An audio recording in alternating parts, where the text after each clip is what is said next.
yeah, just keep creating. Because I just did this thing where I was making shit. I'm a very creative person, and I always had people like enjoy whatever art I made, whatever art form it was. But then I stopped because I just felt like I want to be an actor, and like if I'm going to label myself as an actor, that's what I'm going to be or whatever. And like Mm. that's a really crazy mentality because that is not, I don't, at least for me, like yeah, like I definitely I definitely, if I could go back, I would make sure that I not only made time for acting, but I made time to create content, to write, to learn how to write scripts at an earlier age, and to just start like doing things on my own and like maybe not care so much about like relationships, like romantic relationships when I was younger. Like that's like such a freaking waste. Like I just wish that like I didn't at all because like that was like too such a waste of time. And then like so hard to get out of those situations too. Like to break up with a boyfriend to like focus on your career, like that's a hard thing to do. So like it just shouldn't. I don't know. It's just so hot. But but yeah, I guess like just like yeah, just continue like creating like as however you can, you know. I don't know. Yeah, it kind of goes back to what you're saying. Just you're doing all this interesting stuff because you're interested in all of it, Mm-hmm. and it sounded like you started to go down one path, but you realized you wanted to go down all these paths. And I do feel like a lot of people, like you said, like some people just like I want to do this one thing, I want to act, so that's all I can do.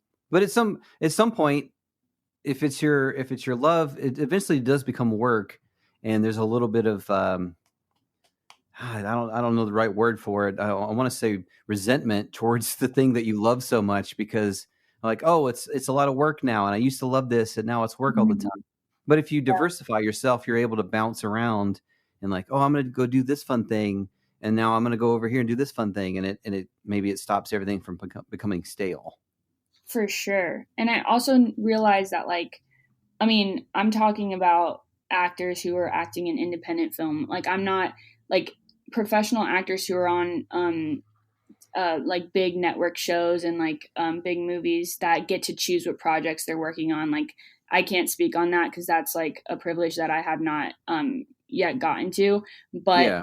but as a creator that decides just to be an actor, what that means is that you are now going to invest like you're acting in other people's creation. So it's like though if those aren't good, if people aren't writing good scripts and getting you on good projects, then you're not going to be fulfilled because you're not going to be making something that you absolutely love, which then I feel drives certain people to creating their own, writing their own work and like producing their own work. Um, because there's not like that many opportunities in acting, and then on top of it not that many great opportunities as far as like good content, you know. Oh yeah. Yeah, for sure. Yeah, a lot of the people I've had on the show echoed the same thing. Just like everything I got was garbage, so I started making my own stuff. Yeah, exactly. Yeah. That makes sense to me. And being a girl too, like being a girl is so funny sometimes because it's like even with the comedy sketches, like it takes you like it took a while for me to start actually playing characters that were had depth and aren't just like the girlfriend type or like the hot girl at the bar. You know, those were the auditions I was getting, and it was like I'm gonna die, I'm gonna die. Yeah. I think one of my previous guests called them talking breasts, Yeah, talking breast yeah, roll. exactly. So funny. Then and then she started making her own stuff. She's like, screw this. Yeah. So it's very admirable.